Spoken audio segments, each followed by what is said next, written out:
The Tale of Sumo Wrestler Kisaichi Sōhei Subduing a Crocodile, 23rd story. Once upon a time, in the province of Suruga, there lived a sumo wrestler named Kisaichi Sōhei, who belonged to the left side of the wrestling division. Sōhei was highly skilled and never lost a match, neither on the left nor the right side. Before long, he rose to the top of his rank and became a leading wrestler in his division. At the same time, there was another sumo wrestler from Mikawa province named Tomo no Setase. Setase was a man of imposing stature and extreme strength, so he also rose to the top of his rank and held his position for a long time. However, when matched against Sōhei, Setase was defeated, and Sōhei took the top spot, while Setase was demoted. Thus, Sōhei proved to be an extraordinary sumo wrestler. One April, Sōhei went hunting in Suruga. He shot a deer, striking its back, and watched as it swam across the sea, trying to escape to the mountains on the opposite shore. Sōhei, determined not to let the deer get away, swam after it. The deer swam about 330 to 440 meters, but Sōhei caught up with it, grabbed its hind legs, and slung it over his shoulder to swim back. As he swam, a white wave suddenly rose from the distance, heading toward him. The hunters on the shore raised their voices, shouting, "That wave must be a crocodile! It's going to eat you!" They gathered in a panic, but the wave, which seemed about to crash into Sōhei, suddenly receded. The men on the shore were relieved, but Sōhei continued to swim, carrying the deer. When Sōhei had about 110 meters left to reach the shore, the wave reappeared, heading straight for him again. Just like before, it seemed ready to strike him, but again, it receded just in time. Sōhei, still holding the deer, continued to make his way closer to shore. The people on land could see that Sōhei was now holding the deer's hind legs and hip bones. Soon after, the wave rose once more. The people on the shore gathered and shouted, "Get to shore quickly."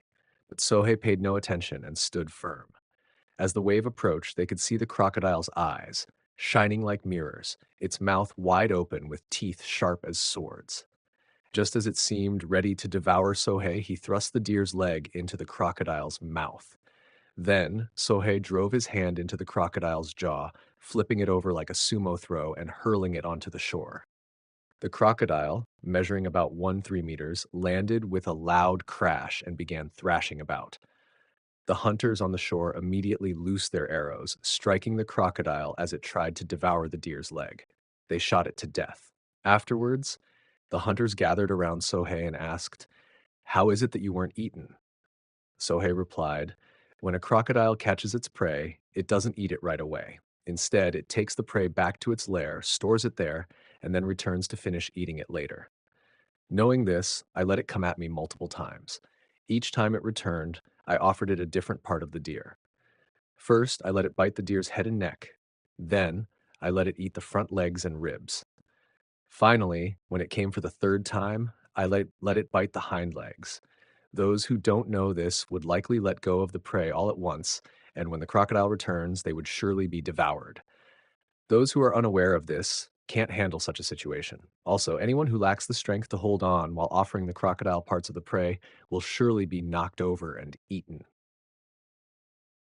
Hearing this, the hunters marveled at the rare and extraordinary event.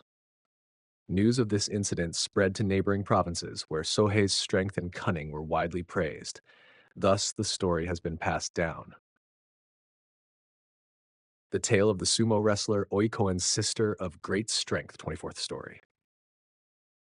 Once upon a time, in the province of Kai, there was a sumo wrestler named Kōen, who belonged to the left side of the wrestling division.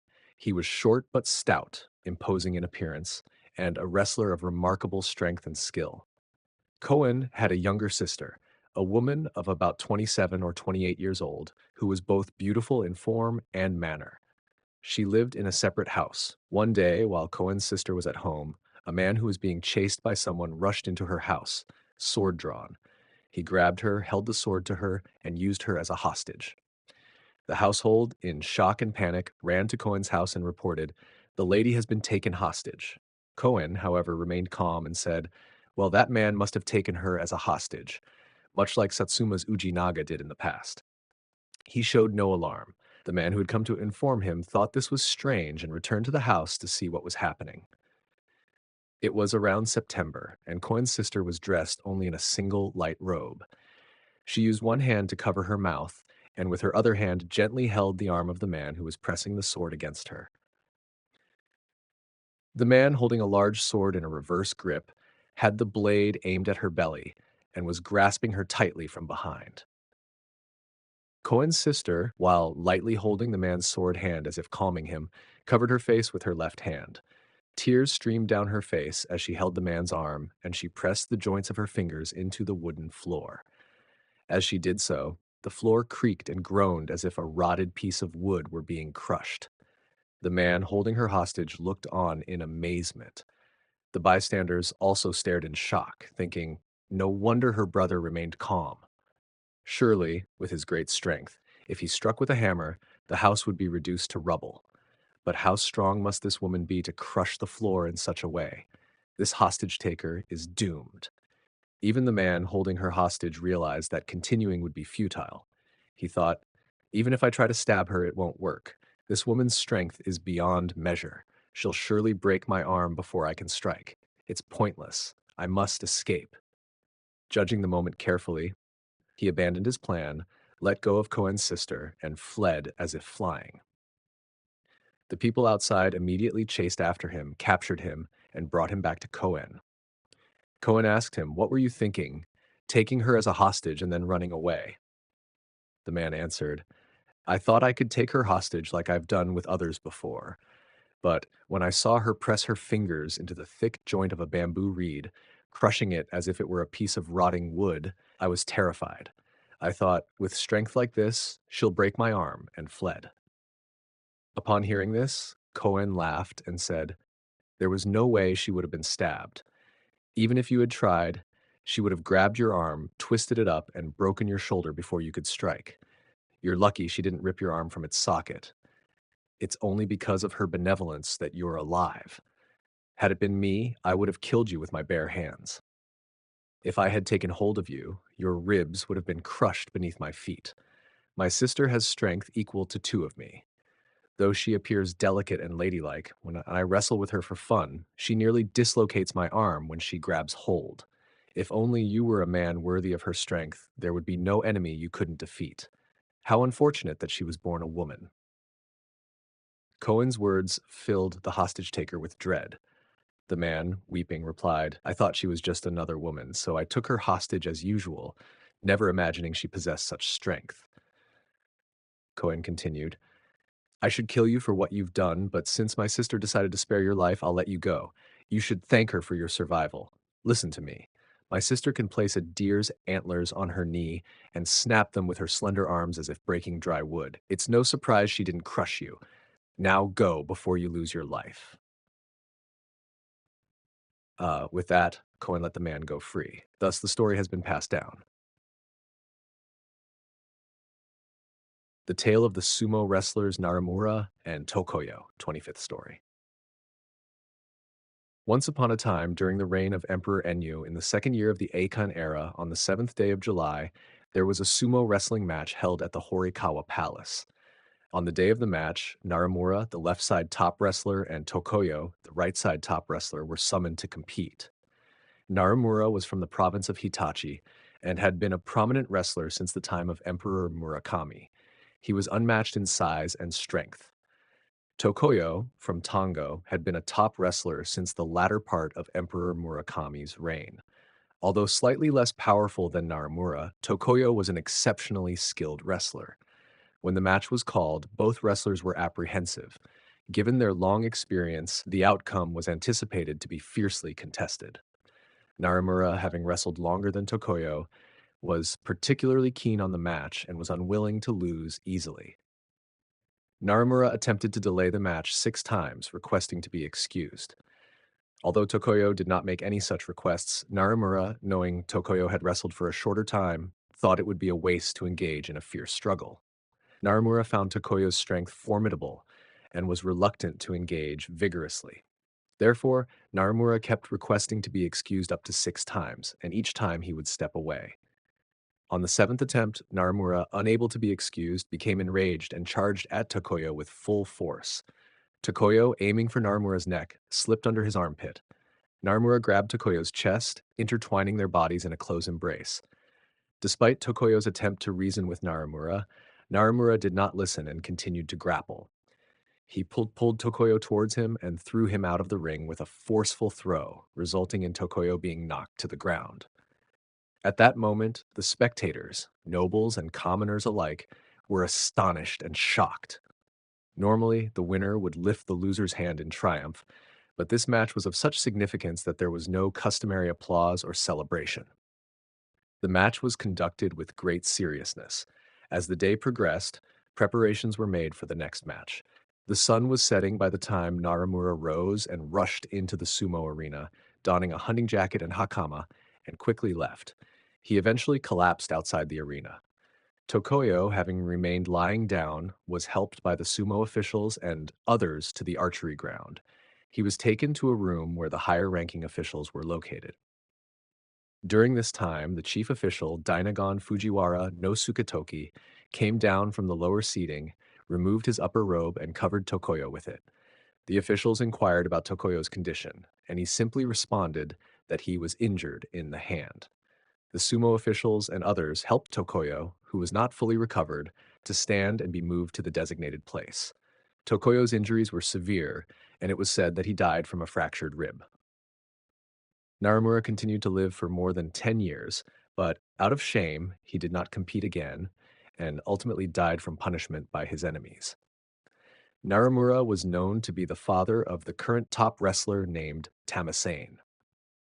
Wrestling matches between top wrestlers were not uncommon, but in August of that year, after Emperor Enyu retired, it was decreed that matches between the left and right top wrestlers were considered inauspicious, and no further such matches were held. This was an unforeseen change. Additionally, the traditional Fumikayo dance on January 14th, held annually since ancient times, was discontinued after the Empress passed away on January 4th. Some people thought it was now considered an inauspicious event for the Empress, and so it is no longer performed. This too was an unexpected change. It is said that the story of Narimura and Tokoyo's match being deemed unnecessary and the subsequent changes in tradition were handed down as a cautionary tale. Thus, the story has been passed down. The tale of the horse race between Kanetoki and At's 26th story. Once upon a time, there was a horse race held at the Yukon racetrack. In the first race, Kanetoki from Owari and Atsuyuki from Shimotsuke were the riders. Kanetoki was a master horseman, exceptionally skilled in horse racing, comparable to the experts of old without a hint of shame. However, he had a peculiar preference. He enjoyed riding poorly performing horses, which caused some doubt about his strategy. On the other hand, Atsuyuki did not shy away from bad horses and was also highly skilled in using the whip during races. On the day of the race, Atsuyuki was riding a well-trained horse that had excellent balance and response. Kanetoki, on the other hand, was riding a famous horse named Miyagi. Miyagi was known for its exceptional speed, but it had a tendency to stumble during sprints. Despite this, Kanetoki, for some unknown reason, selected this horse for his race, entering it as the left side contestant in the first match of the day. As the race began, both riders completed 3 laps. They jostled each other as they raced, and Miyagi, as expected, sprinted ahead as if reaching for victory. But due to its tendency to stumble, Kanetoki struggled to maintain control. In the heat of the race, Kanetoki was unable to harness his masterful riding skills fully, concentrating only on preventing himself from falling. As a result, he lost the race. In horse racing, while there are various techniques for overtaking and winning, there was no established custom or knowledge of how to manage losing a race or handling a losing horse. However, upon seeing Kanetoki's graceful manner in managing his loss, the onlookers unanimously remarked, "Even in defeat, this is how a race should be conducted." It was evident that his performance, even in defeat, was seen as elegant and refined by all. This led people to speculate, did Kanetoki deliberately choose Miyagi to demonstrate to everyone the proper way to handle a losing horse? Perhaps he lost the race on purpose. From that day onward, both high-ranking officials and attendants came to understand the proper etiquette for handling a losing horse. It was widely suspected that Kanetoki had done this intentionally. Kanetoki had no particular fondness for riding well-performing horses or those with a tendency to stumble, yet for some reason he had chosen Miyagi that day. It was an inexplicable decision. Because of this, everyone believed that Kanetoki had deliberately lost the race for the sake of demonstrating proper racing conduct, and thus he was widely praised and celebrated. Thus the story has been passed down. The Tale of the Minister of the Northern Quarters and the Middle Counselor Haseo. Once upon a time, there was a man called the Left Minister of the Northern Quarters. His name was Shin, and he was the son of Emperor Saga.